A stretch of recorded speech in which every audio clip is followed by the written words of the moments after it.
Every black man, young man should analyze their history, analyze their father, whether they did good or bad things. Please say that again, my leader. You've got to sit down and be honest. Look yourself in the mirror. Who am I? Where do I come from? Come on now. Who do I come from? Ah. Right?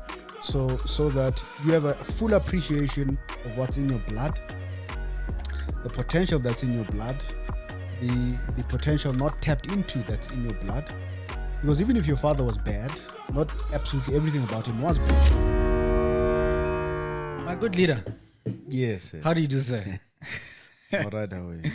Are you well? Are you healthy? Are you alive, sir? We're grateful to be alive. Grateful to be alive. You know, leader, you said something, and I really liked what you said. You said, in this place of prioritizing leadership, this, not that, this, not that. And I was actually listening to a podcast. There's a guy that I love, Craig Groeschel. In fact, I think, I don't know, leadership. Do you listen to leadership? In fact, do you listen to podcasts? It's a good question. Sure.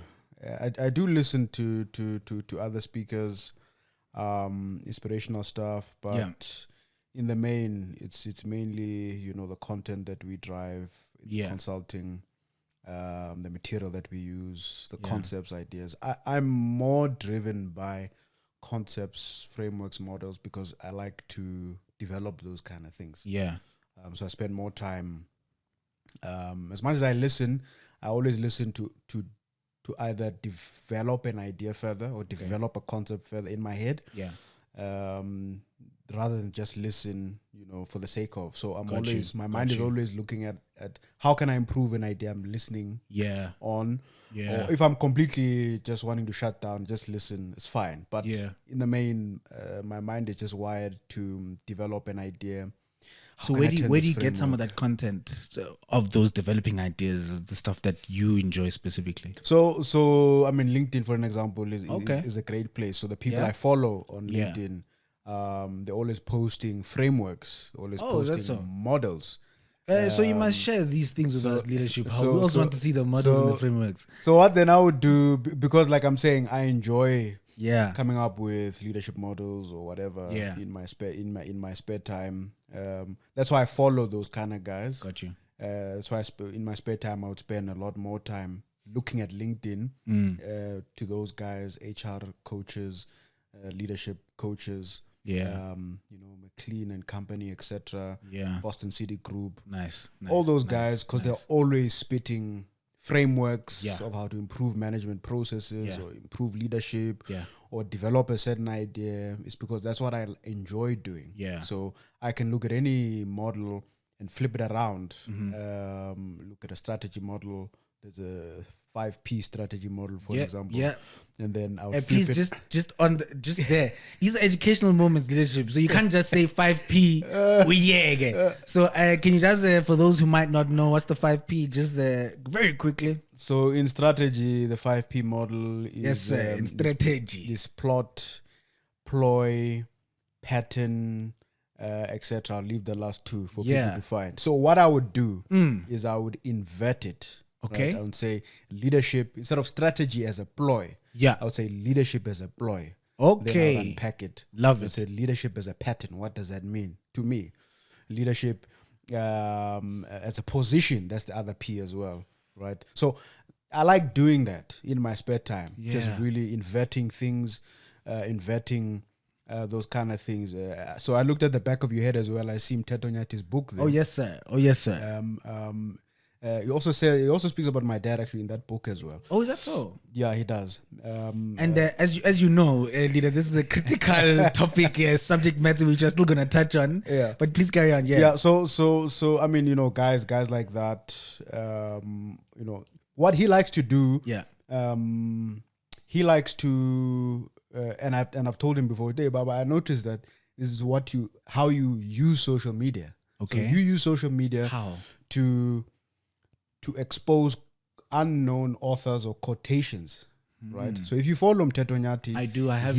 So if you'd notice that all these platforms, he likes to quote. It's always a quotation, but it's not his quote. No, yeah. Aha. So he likes to. I've actually never thought about it. Yeah, okay. He reads extensively, and then he picks certain quotes every day.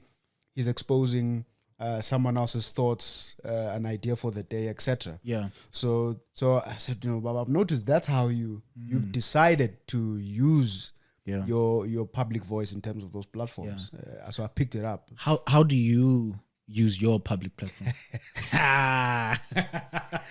It's taken time because social media. Have you found your sweet spot, do you think? I think I've limited myself in how I utilize my voice. So one, I've noticed it's important for us to use our voices. You've decided to have a podcast. Yeah, that's how you want to immortalize yourself, so to speak. I love what you said. It's important for us to use our voices. Yes. Yeah. So I've noticed that firstly. Secondly, I'm a private person, but at the same time, I also know that I've got a public duty. Yeah. So, and thirdly, then I decided, okay, I'll be on these platforms. So when I write articles, I share them as well. When they're published, some of those models that I put together, I share them. What I also do is once a week, I share a quotation or a model I've been working on once a week on every Wednesday evening. Yeah, that's so far. That's how far I've gone. Even though there's some people who say, "Hey, Chief, we're waiting for your podcast," and I don't know if I'm going to go down that road. But before we get there, so in your using of your voice, I know you write a lot on issues of transformation, corporate management, but also just looking at the past, where we come from. And you said something that I want us to we must fledge it out, leadership. Okay, we must go deeper. Your statement was we have not, something to the effect of we have not yet healed from the trauma or the traumas of our past, where we come from as a country, as a community, as a people. Can we go deeper on that one, leadership? Why do you say that? And what is the healing that still needs to happen? And then how can we heal? Because I think it's one thing to acknowledge that we haven't healed. But then for me, it's like, okay, but how do we then go practically about this journey of healing? Yeah, that I was hoping that, we're saying it in passing, but so I think it's almost like looking at biology, right? Looking at your lineage. Oh, right? Yes, sir. So when someone looks at you, they see your father. When someone looks at your father, they see his father. Whether it's through behavior, whether it's through mannerisms, whether it's through thinking. Right. So there is a biological passing down of certain things. Now, as an individual, you've got to sit down and say, okay, what's in my lineage that I need to... I'm answering your question, but I'm going about it that way. No, I'm with you. So you got to sit down and say, what is in my lineage, which is good, that I can build on? Yes, sir. What is in my lineage that is bad, that I must stop? Yes, now, sir. You apply that at a personal level. You apply that at a community level. You apply that at a societal level. You apply that in a systems level, right? Which is now we're talking about apartheid, which was also endorsed from a Christian point of view. Now, you are religious on one side. You are a Christian on one side. You are then also exposed to the fact that that system was endorsed by Christians who go to church. Go there, sir. Now, how do you think that correlates in a mind of a black person? How do you reconcile the religious aspect and the systematic aspect, and you also believe in the same thing, yet it has been endorsed by people who supposedly believe the same thing? So when I said that we've got more healing to do, we've got to reconcile this issue. How is it possible that people who claim to be Christians and love God at the same time want separate development and suppress people who also supposedly believe in the same God? So you've got to look at that. What has been the impact emotionally? What has been the impact psychologically? In fact, there are people today who still struggle to sleep because of what what are they called again during apartheid? But the security guys. Yeah. They'd come in and terrorize black people and things like that. And those are some of the real traumas that you're talking about. Some of the traumas. I went to school with a guy. Only found out at the end of when I did the PG dip. Yeah. At the end of the PG dip, when we were debriefing the whole course, and everybody was just opening up. There was a guy there. Sure. Who says, I actually don't speak about this often. This is recent. This is 19 or 20, right? He was part of these things in KZN. He comes out there and says, guys, actually, I don't like talking about this often, but these things still burden me. I was part of the guys who used to do X, Y, and Z. Yeah. So you see now. So you still have that aspect of people who are part and parcel of the system. So this thing has not gone anywhere. It's still alive and real. It's there. It's real. We're dealing with its legacy. We're not dealing with its system because the system has been removed politically. But we're dealing with the legacies. And underneath that legacy, there's the emotional trauma, psychological trauma. There is economic trauma. There's leadership trauma. So the kind of leaders that were leading business and politics right? That legacy of how to lead, part of it was unethical. Why do you think today there is the Department of Trade, Industry and Competition? Why is there a competition? Yes. Because it's because leaders tend to take advantage of people. There's collusion, price collusion, still today in South Africa. Oh, yeah. I mean, if someone comes out and says, no, we can manipulate the rand if we want. People say those kind of things, right? Sure. The bread fixing of price not so long ago that came out, and all sorts of things that the Competition Commission is dealing with. So I'm saying it exists because of the leadership culture, not only of capitalism globally, but in South Africa specifically, the kind of leaders who are unethical. Then there's another part to it, but tell me, leader, how do you think we heal? So for me, can I just touch on this? So for me, I was talking to one of my friends and I was saying, look, I think there's, and I know this is like, it's sort of, people will say this is a tired answer, but I think it's critical discussion, but discussion where people allow themselves to be vulnerable, allow themselves to really go to some of these hard, uncomfortable, go to some of these hard places, spaces, and really talk, I don't know, openly about these things. From our side, in my view, leader, and please give me your thoughts on this. And from our side, as a black community, as black people, a lot of times we still angry and justifiably so, like with reason, right? And on the other side, you have the white people who are still very defensive. So when we have these conversations, a lot of the times we actually just at loggerheads. We're not getting to. We're not moving the needle or the pin forward. So why my view is one of the things we have to have really vulnerable, mature, hard conversations. Allow ourselves to go there. What are some of the other things that you think that we need to do as a people, as a country, as a nation, to heal? So the centrality of the healing, the centrality of the conversations will always boil down to the economic discussion. Because you can suppress a people, they are liberated, but if they don't have the means to improve their lives, they will remain angry. Yeah. So until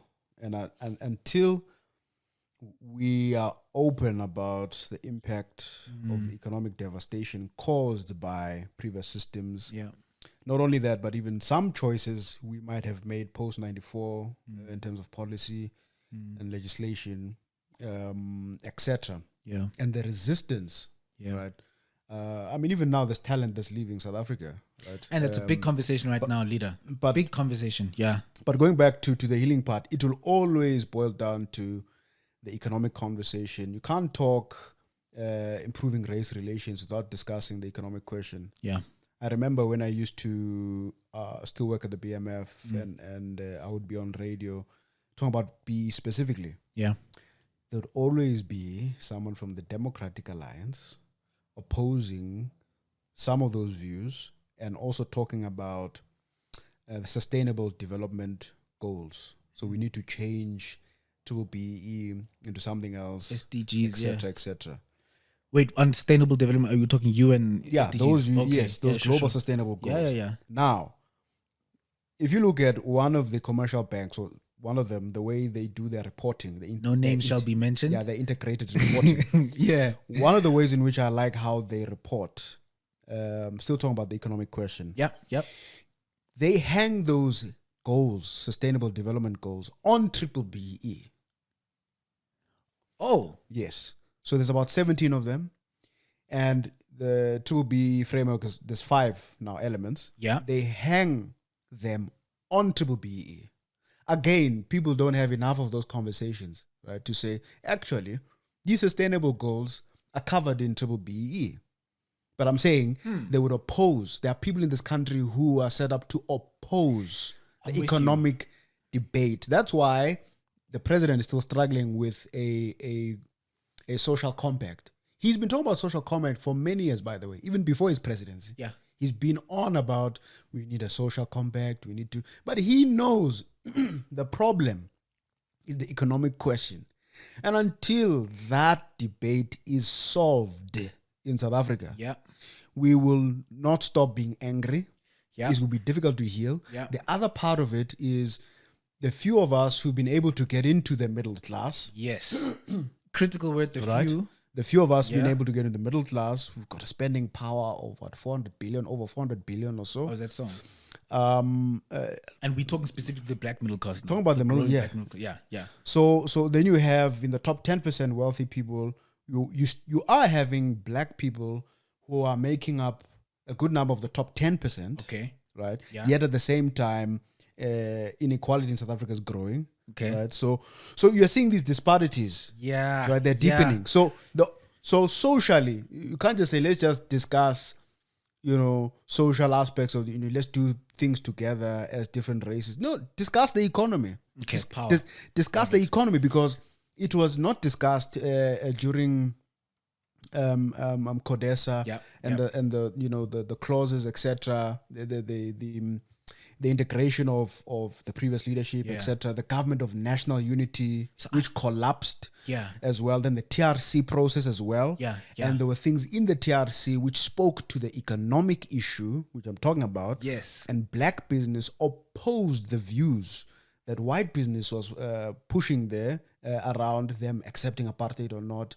It was a big fight, and not many of us in our generation actually know how that TLC process went from a business point of view. So black business people, BMF, etc., who made submissions and went and defended their position at the TRC, spoke about these issues. Sure. Of how the economic question is actually central to the development of the country, and then hence the RDP, which everyone felt, okay, this as a macro view of how to develop the country, and then it stopped. Then there was Askisa, then there was etc. All sorts of macro policies. Yeah, This is power leader. So you're saying that key to us, the healing process, is let's have the economic conversation. And then you brought in something which I love, and I think I want us to touch on. And this is also what you talk about a lot in your pieces. My leader talks about transformation, as we've said, but he also talks quite a bit extensively on BE. sure. Yeah, we are going there now. So, leader, give me your views. A lot of people, that out in the public space, I think this is one of those polarizing topics. There's people have divergent views on this matter. Yeah. Has BE been effective? One. What are some of the critical changes in your view that now you think need to be made or don't need to be made to the BE policy? And because I know my leader is going to really go to home with this one, let's let him answer. Yes, sir. Speak to me. Hey, you must make assumptions. Especially because, leader, when we talk about BE, I'll give you one of the views. Sure. That even comes from our people, from black people. Yes. Is that it's created an elite, a few, like we said, that have been able to climb up the ranks and who have ultimately benefited from the policy. Sure. And then the question is, but then what happens to, you see, the middle class is one conversation, but then there's a whole, the disparities that we're talking about, poor people that we're absolutely completely leaving behind. Yeah. And these inequalities that we're seeing now. So then they make the argument that as a result or resultantly, it has not been effective, or at least it has not been effective for all. It has been effective for some. What are your views on BE? So South African economy, I would describe it as a triangle. So come on, sir. So you have the majority of people at the bottom of the triangle. Yep. Fewer people in the middle of the triangle. Yep. And then very few people at the top. In successful economies globally, in the East, etc., Asian tigers, etc., you've got a swelling middle class, right? And they are sustaining the model. They sustain it. So, of course, if the middle class gets smaller, and in South Africa, you're being pinched now, like you can't believe. Yeah, the middle class, yeah. So they're in terms of the tax base as well. Yep, right? everything, yeah. Corporate and corporate tax, etc. Sure. You don't have a lot of people in the tax space. I think it's probably less than 5 million or less than 6 million people who actually participate at a tax level. So the numbers that actually fund generate the revenue, tax revenue of government, very few, and the companies as well are very few. Got you. Yeah. Even though we have about over 15 million employed people, over a population of over 60 million, etc. So and economically active population of over 40 million. So you can see that those are economically active. Over 40 million, only about 14, 15 million are formally employed. And part of that, if you look more deeply, there's underemployment, etc. So you can get even deeper in terms of understanding the nature of work in that 15 million, right? Anyway, so I wanted to point that out. Yeah. Now, again, talking about BE. Yes, sir. So psychologists tell us that in societies, it's about, if you're in the bottom, to get into the middle, your chance of getting to the middle is about 1 in 15,000 or so. Okay. Now, if you're in the middle, to get to the top, I think it's about 1 in 800 chances, right? If you get in terms of ratio. Chances. In terms of ratio. If you're in the middle. Yeah, I'm with you. You have better chances. Yeah. Okay. If you're at the top, it's 1 in 5, right? Okay. Now, in the South African case, there's so many more people at the bottom. A woman, black woman, can marry up in terms of their social status. Okay. A black man. It's very difficult. If you're at the bottom, it's very difficult as a black man to marry up if you want to change your social status.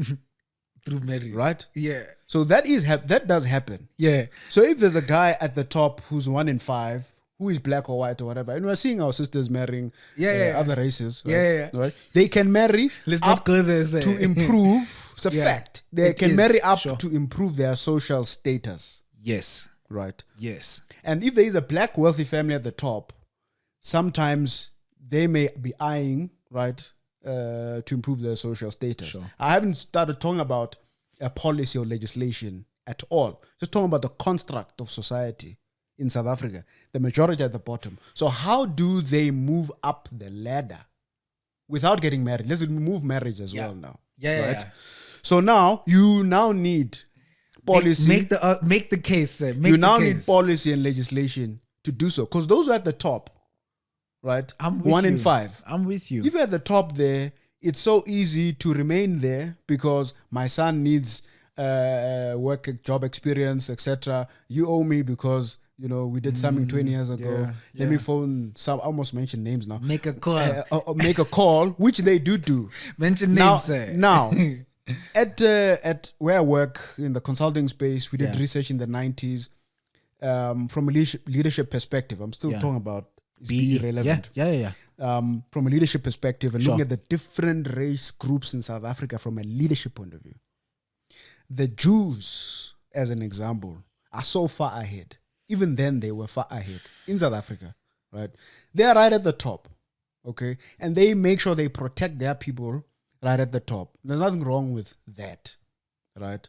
And they've also criticized black people in terms of, oh, you guys are in power, but what exactly are you doing with your political power? Yeah. Right. So I'm just saying that there's groups in this country that have organized themselves, reorganized themselves, organized their resources, right? Power. And they support each other to the hilt. Even if they fail, they keep supporting each other in order to succeed. So correct me if I'm wrong. Right. Are you saying that we need to organize and reorganize and use resources or instruments at our disposal, like policy, Yes. to create opportunities To for create this change? opportunities because we are in political power. Got you. So now, understanding the triangle issue of society, now we are superimposing it now with policy. Boom. Yeah. Right? Now here's black economic empowerment. Here it is. Right? Now, the black middle class in the 70s, even if you are a black manager, which were very, very few. Yeah. Right? You're not allowed to be called a manager. Yeah. Right? Now, listen to this challenge, which is still there today. You have black managers, you have the owners of the organization, then you have the workers. Yep. You are squashed in the middle. When the owners look at you, right, they see a certain part of your blackness. When the workers look at you, they look at you as a traitor representing the owners.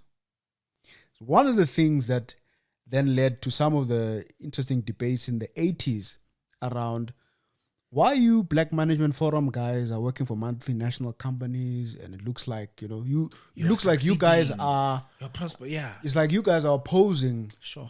So you have the then you had the National Democratic Movement, so to speak. Yeah. And that whole force of, understanding, defining society. So those black workers, managers, so-called managers who stayed in townships, etc., they were viewed as traitors because they were working for the system. Yeah. Of course, they took it in the chin, and there are many stories around that. Now, talking about black economic empowerment. Yeah. Now, in terms of a different developmental agenda. Yeah. Right? Black economic empowerment as a ideology. Yes, sir. Started in the 80s to be punted. Okay. Right? We need black economic empowerment in the country. Yes. Right. Yeah. And as an ideology. Yeah. So now there's a black economic empowerment movement. Yes. Which is starting to take effect. Yes. Right? Interesting debate. There's beautiful history around that. It's not written at the moment. Sure. But when you talk to different guys, you sit like this for a long time, listening to them talking about the different thoughts that are coming from NAFCOC around how do we develop economically as black people. Because remember, NAFCOC is the oldest black organization in South Africa. And NAFCOC is? The National African Federated Chamber of Commerce. Power. Okay. Those guys were responsible for ensuring that there's black business development in the townships. So Dr. Richard Maponya. Yes, because we saw that guys, movement pre-liberation, just on the verge of it. They were there. They were there, and the Gunene family, and many others in the NAFCOC space. And these are some of what you would call the success stories of the NAFCOC. Yeah, in your view, NAFCOC. Sure. Yes, in fact, there's a book as well around the history of NAFCOC as well. So, what's the book? Do you know the title, the name? I have the book. When you move and then you lose the book. Oh, it's somewhere there in my stuff, in my rubble, but sure. It's there. Beautiful history as well, right? Yeah. And there's other history before that of black guys in commerce, etc., in different parts of the country. Someone did that research. Yeah. I forgot the name of I'll remember the name of that book just now. But this ideology start as an but ideology. BEE, I'm talking about black economic empowerment specifically. Yeah, and then the movement in the 80s. Yes. And you'd hear people say BE comes from white people, right? There's some people who even say things like that, who say, no, but this thing comes from white people specifically, right? Top people in South Africa have said things like that. But they would need to link up what I'm about to say as well about the history of BE. Okay. So you had the BE movement coming through, and you had BMF specifically saying economic freedom plus political freedom equals total liberation. Right. So BMF is now coming out very strong in the late 80s saying political freedom alone is insufficient. You've got to, which we know. Yeah. We've got to discuss the economic question. Yeah. Right? So we need economic. So black economic empowerment became almost center stage. And then in the 90s, there's also affirmative action now also being pushed. Yes. Right? Yes. So affirmative action being pushed. As an outbirth of this movement, of the movement, ideology right? around, And affirmative action also has its roots in the Sullivan Codes, right? And the Sullivan Codes come from the United States, from a reverend who was Mr. Reverend Sullivan, right? Who came up with those codes. Though he came up with those codes for multinational corporations from the US who operate in South Africa, right? That's one of the reasons why you found black managers getting into multinational companies in the 70s and 80s because of the Sullivan Codes. So they were a forerunner to affirmative action in South Africa. Power. And then affirmative action came into full force in 1993. You had the Affirmative Action Alliance, and the blueprint for affirmative action was developed by BMF. And then those debates, that blueprint became a document for them to drive the agenda of transforming management structures in South Africa. And then only later in 1998, you then have the promulgation of the Employment Equity Act. About over 50-60% of the Employment Equity Act actually was coming from the pen of the BMF. Now, that's 1998. 1993. Then you have the philosophy of black economic empowerment in the 80s, right, coming through. And then they started to write position papers on black economic empowerment, right?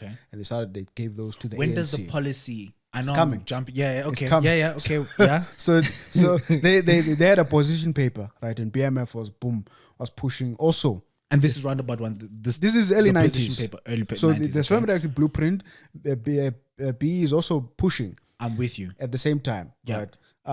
There are ownership transactions happening. I'll come back to that. Right? So it's moving now. 1997, BMF says, you know what? The country is confused around black economic empowerment. We need a Black Economic Empowerment Commission to unify the thinking and the direction of BE in South Africa. That's late 1997. Got you. Then they also played a central role in the creation of the Black Business Council.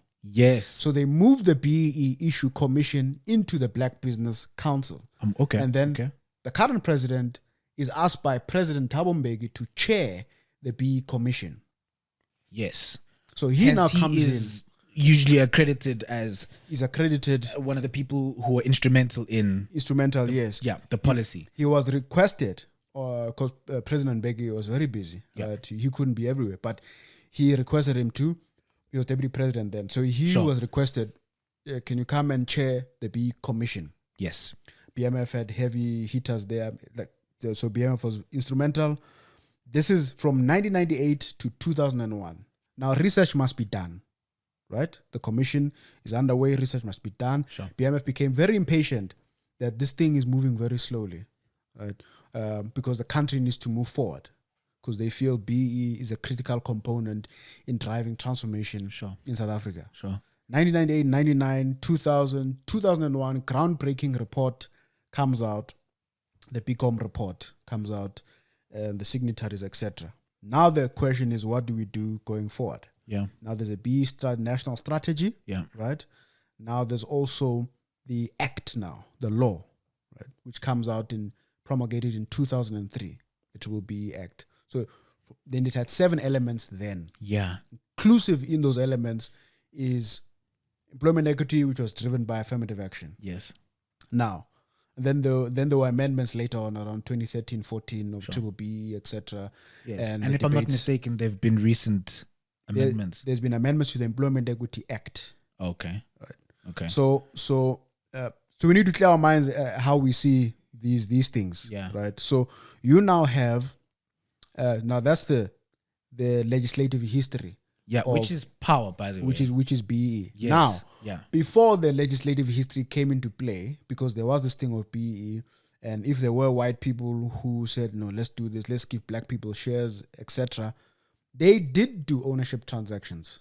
In the early 90s. Nail is one of the forerunners of ownership transaction. etc. So those kind of things started, right? And we've seen a lot of these ownership Yeah. deals, ownership transactions, which Yeah. in my view have led to this growing, not even middle class in my view, the quote unquote the elite, right? Because now these are people who then get to benefit of the JSE transaction, whatever the case might be. They are now pushed into that top 1%, 10% that you talk about.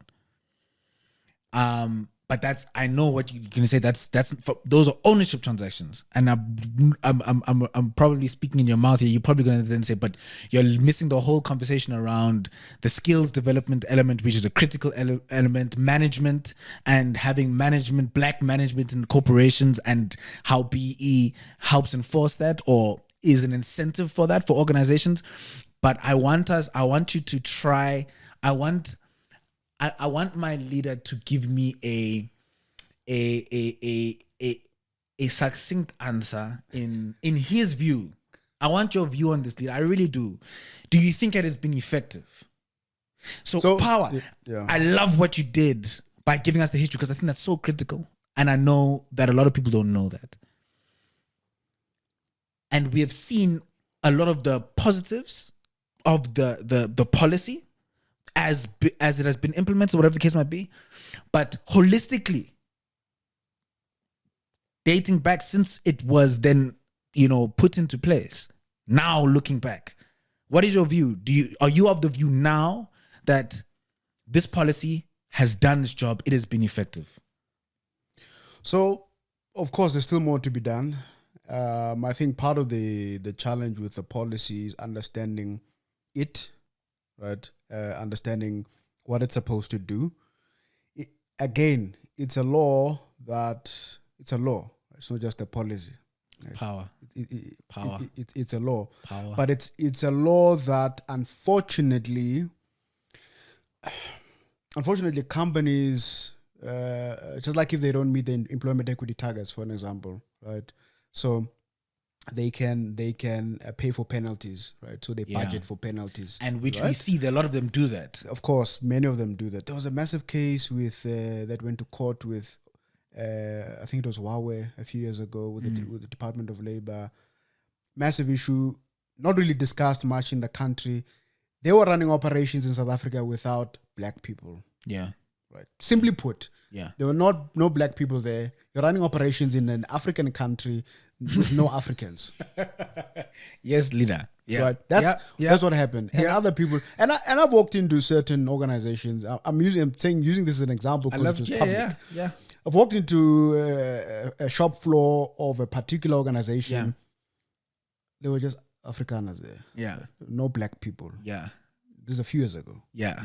So there's so many facets to this. So I'm saying that it's not as effective as it could have been because there's loopholes in it. Okay. So people can budget for penalties. Yeah. People don't have to, right? It's a law, but it's the private sector doesn't really have to do it. I'm with you. So now when people talk about it, they say, no, we don't want to do business with the state, so we don't really have to. Yeah. Right? I've heard this. We don't really have to. Yes. So then the question is, must it really be enforced? Or must we just keep persuading people, and I think that's where you mentioned earlier, where you said that it's important to organize and to reorganize because, I mean, how long can we persuade? Probably there must come a point in time where we have to now enforce, is what I'm hearing you saying. So here's the other downside. I'll come back to that point. The other downside, if you just look at the ownership transactions, now the drive of black economic empowerment is to ensure that black people own, control, and manage the economy. In my view, management is the heart of the economy. So you can own something, but if you don't know how to manage it, you'll outsource the managers. You want to hire black people. Love it. Right? So and how do we solve the management issue? We need education because that's a management thing, right? Yes. We'll come back to that. Probably 15 minutes, so that she's gonna arrive at 1:30. So 15 minutes. We'll begin to bring it down. We're going to bring it down to your father, leader. Anna? I want us to wrap there. So let's wrap up BE because I think we have enough on this, and let's bring it down. But yeah. So Black economic empowerment is to ensure that Black people get into irreversible economic positions. Irreversible economic positions. Yeah. It must be clear. But and part of getting into irreversible economic positions and having economic gains is to ensure that those three driving forces of ownership, management, and control, right? You've got to control all the factors of production, right? Labor, land, capital, right? So you've got to control the factors of production as well, because that's what drives the economy. So we've swelled up the labor side in terms of that fact of production, right? Again, there's other issues there. So, but I wanted to go to ownership transactions quickly as a loophole. Right. There's a massive. Wait, before you go there, leader, I want to talk to that loophole. So because you're saying that there's all these loopholes, my question is to you: do we fix the loopholes, or do we throw the baby out with the bathwater and do we just get rid of the policy quickly? No, we can't get rid of the policy. The policy is critical. You can't get rid of the law. You can't get rid of the law. You saying we need to rectify we need to relook and review the loopholes. But this idea of BE and Black empowerment is critical from a perspective of both policy and law. We are not getting rid of it in your view. No, we can't. We fix the loopholes. Yeah. Now, whether we have the political will to fix the loopholes is another issue altogether. Just on the issue of compliance, right? The public sector does quite badly in complying with BBBEE. And those are some of those loopholes that you're talking to. Not just loopholes, but in terms of complying with applying it in the public sector. Oh, okay.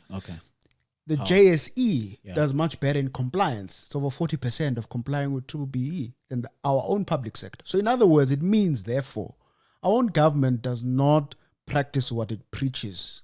Power. Tell me, leader, we have so many issues currently as a country, as a people. I'm a young person. We have a ridiculous... Are you sure you're still young? I am positive, sir. So we have ridiculous youth unemployment rate. We have the inequality question, the inequality issue, gender pay disparity. We have all these issues. In your view, not from a policy perspective, but just in general, what do you think are 1 or 2 or 3 strategic areas that you would focus on for us to get our economy going again? So, for example, you look at Israel. Now, Leo, one thing that me and you have in common, I could say, is the MBA journey. One of the things I absolutely loved was studying these different models, different countries and the decisions that they made, but strategic. Because these things didn't just happen, right?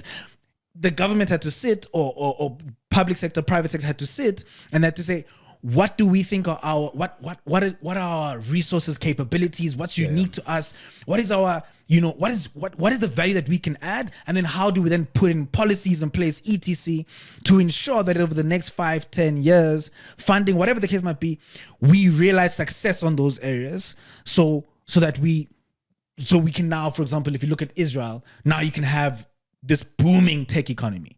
That didn't just happen by mistake. Sure. It was strategic decisions that were put in place to ensure that they could realize that.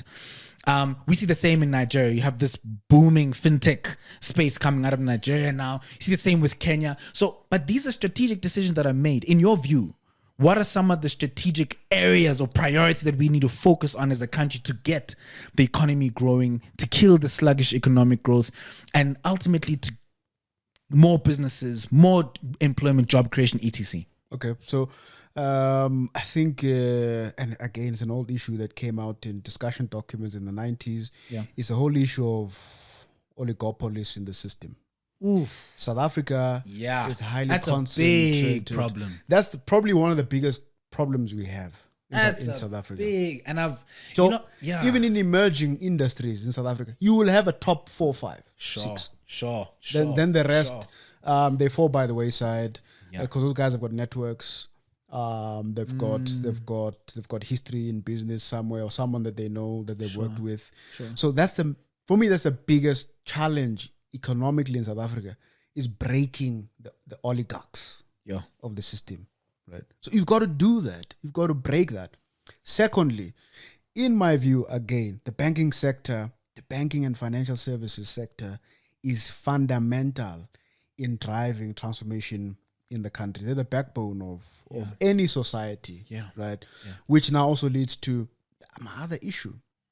My other issue with skills development is that we've got such an array of skills. We've got this critical skills list, which includes which skills do we need that we can import. Why are we importing skills? Right? Why are we importing skills? Why aren't we developing our own critical skills?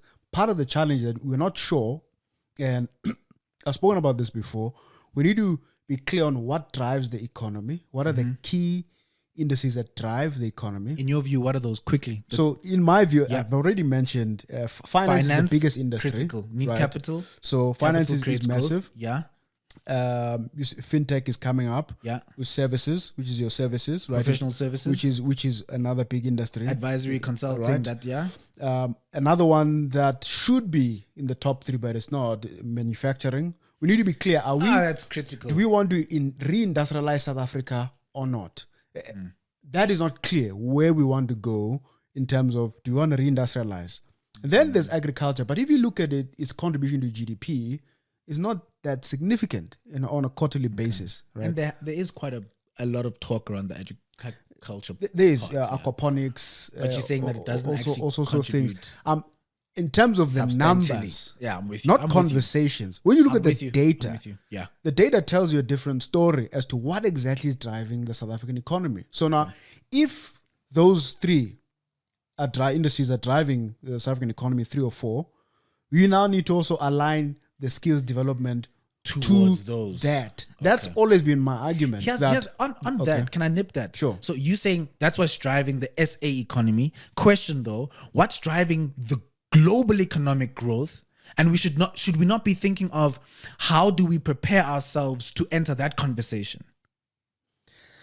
Look, I think that we need to drive equity in South Africa. I think we need to have a good understanding of our world.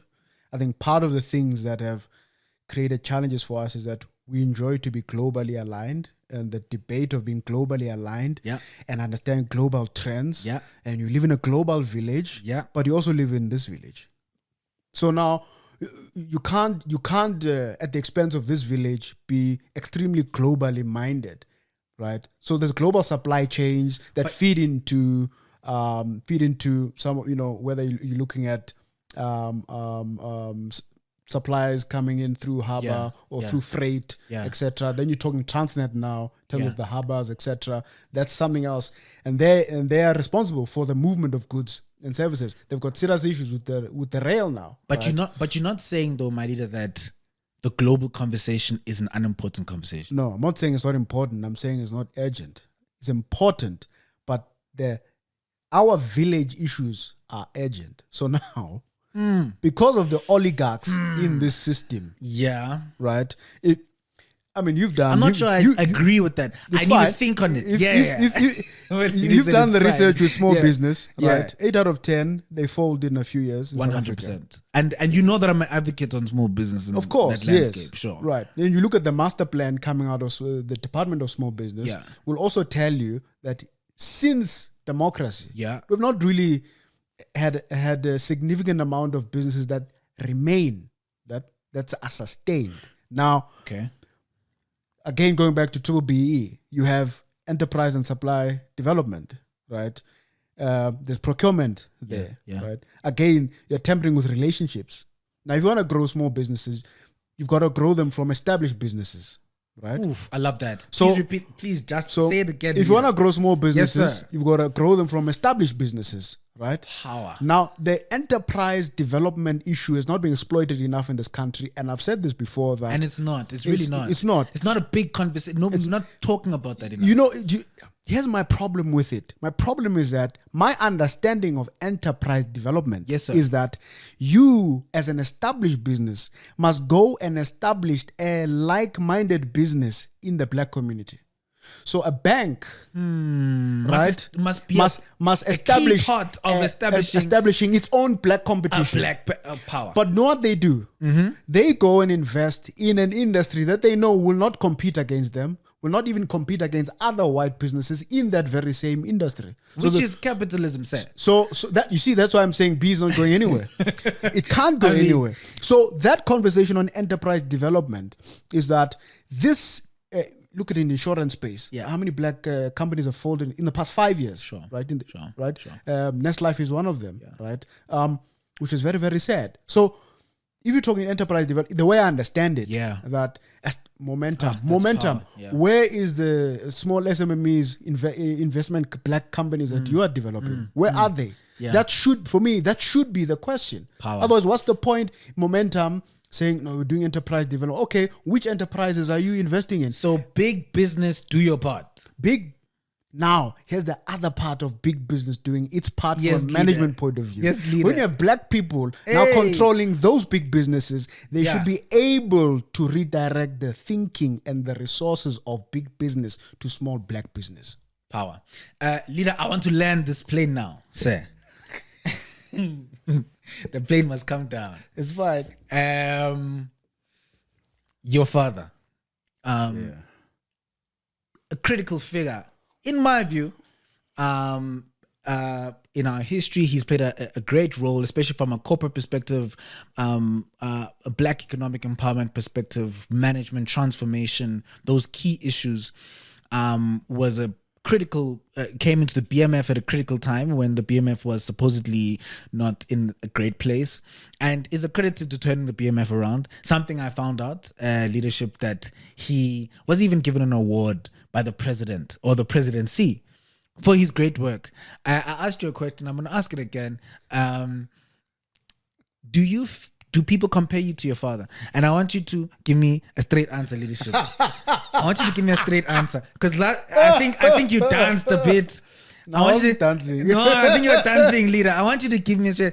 Do people compare you to your father?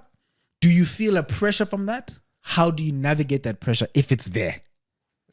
First question: which people? The people will say, do they compare you? Which people? I don't know, so you tell me. Which people? No, I think, you know what? I think, like I said earlier about analyzing your history as an individual, black man specifically. There's going to be Father's Day in a couple of weeks' time. Yeah. Every black man, young man should analyze their history, analyze their father, whether they did good or bad things. Please say that again, my leader. You've got to sit down and be honest. Look yourself in the mirror. Who am I? Where do I come from? Come on now. Who do I come from? Right. So that you have a full appreciation of what's in your blood, the potential that's in your blood, the potential not tapped into that's in your blood. Because even if your father was bad, not absolutely everything about him was bad. Right? So you got to analyze him, whether he's alive or has passed away. If he's alive, nurture that relationship if you can and if you want to, but I would encourage you to do so. Analyze your grandfather as well. What did he achieve? What did he do? What guardrails did he put on? What principles were there? What did he teach you? What was your value system? You got to do that self-reflective work as a black man. You cannot hide from doing it. So I have done it. Come on, sir. And I continue to do it. Come on, sir. Because one of my father's peers, I won't tell you which one, he said to me, as you grow older, you'll even find yourself correcting your father through your own actions. So the mistakes your father made or that you didn't like when you grew up, you find yourself fighting with him internally in trying to correct or trying to understand certain things. So be mindful of and some of our behavior is that. It's just that maybe we don't know what's driving it, but it's that. You're actually at war with your father. You're fighting him in your mind. You're fighting your grandfather, right? So I've done that work. I continue to do that work. It's not an easy work to sit down and say, okay, where do we come from? My great-grandfather was a polygamist, right? My great-grandfather was this, right?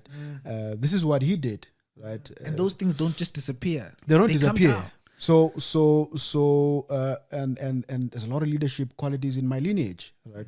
So my grandfather as well, powerful leader, business person as well.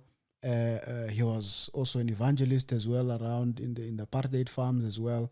My father came up, and the way my grandfather described my father, and I'll say it in Zulu, he said, "Ingqondo yami iphelele kulo mfana." So I have fully replicated myself in this boy. Speaking about my father. I don't know if my father said that about me. I was about to ask leadership. but I'm just saying that the deliberate, the intentionality of developing the next generation, I felt it. I was privileged. It's a privilege. And every black boy should have it. But I'm calling it a privilege because I'm fully aware that not every black boy had the kind of history that I have. I mean, my father exposed me to a lot of things. Yeah. I was introduced to boardrooms at an early age as a boy, not a teenager, as a boy. And leader, that is power. So he did that, right? But his father didn't expose. He wasn't in boardrooms, but he exposed him to farm life. Working on the farm, even though my father hated it, but working on the farm. When my grandfather was trading, and skins and hides, etc., he was there, right? And all the lessons that he learned. So he also self-reflected. Said, "Okay, this is the best way I think I can teach my son. Pass it on." My father taught me to play tennis, but it wasn't about tennis. It wasn't about tennis, right? Right. Once a week we had a date, right? Yes, me and my sir. father. Yes, sir. Once a week, go and play tennis, go have lunch, right? And then later on, when he migrated from tennis to golf, it was the same thing. Once a week, we would spend time. I love that. Now, it's not about the sport. Yeah, it's about, It's about education. Informal education through your father. Because my father used to make sure that at any opportunity to educate me on something, he would do it. So this thing of sitting in a classroom and thinking that the best learning happens in classrooms, it actually doesn't.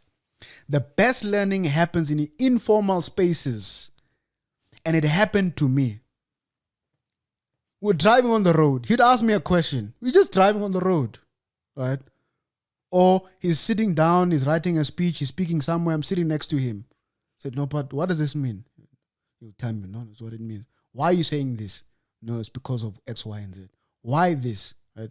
Intentional learning anywhere and everywhere. You're walking down the fairway. You are discussing issues, creating spaces for learning, for generational learning. So I've realized that I've been greatly privileged with that. And the question is, what am I going to do about that going forward, right? I don't have a son at the moment. So there are things. So my drive of getting involved is also that. Passing down what I've been taught and getting to spaces where I should lead with authenticity, with integrity, with courage, with much power. compassion.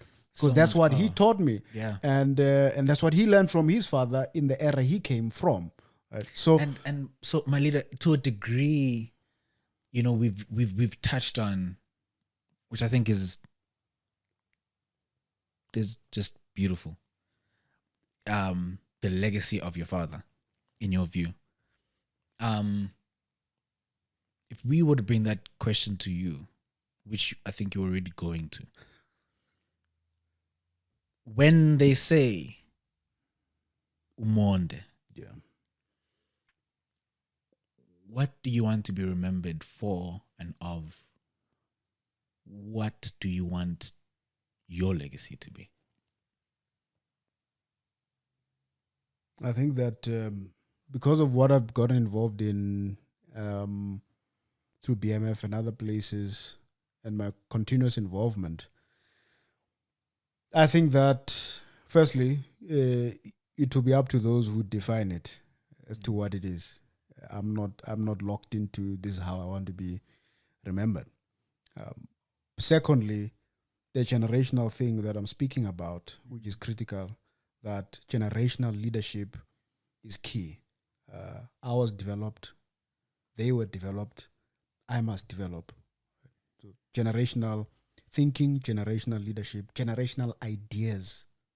That's very key for us as Black people. And lastly, is that maybe when I get to that particular stage, that my drive, my life for the country should be on par with those that have developed me. That how they were defined in that way of loving the country and loving developing our people. I don't want to be defined any differently in terms of their impact, because I know what kind of hands I come from, and that is the great task in front of me as well. That I need to continuously build, because we stand on broad shoulders. Today, I hope that answers your question. My leader, I don't have the words but to say thank you. I think this has been an incredibly informative, insightful, but just powerful and impactful conversation. Thank you, my leader. Thank you for making the time. Thank you for coming through and for sharing that brilliant mind of yours with us.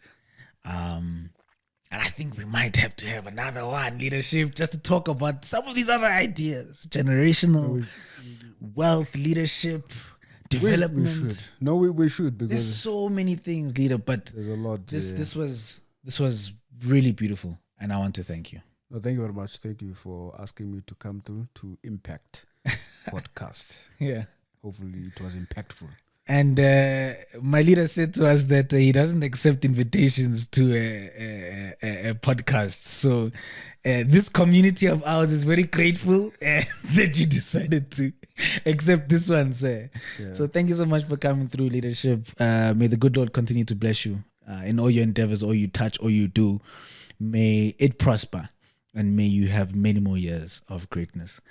This was a brilliant conversation on so many different issues and subject matters, and I really enjoyed it, and I really hope that you, as our listener, enjoys it well. It's the Impvct Podcast, all things business, leadership, development.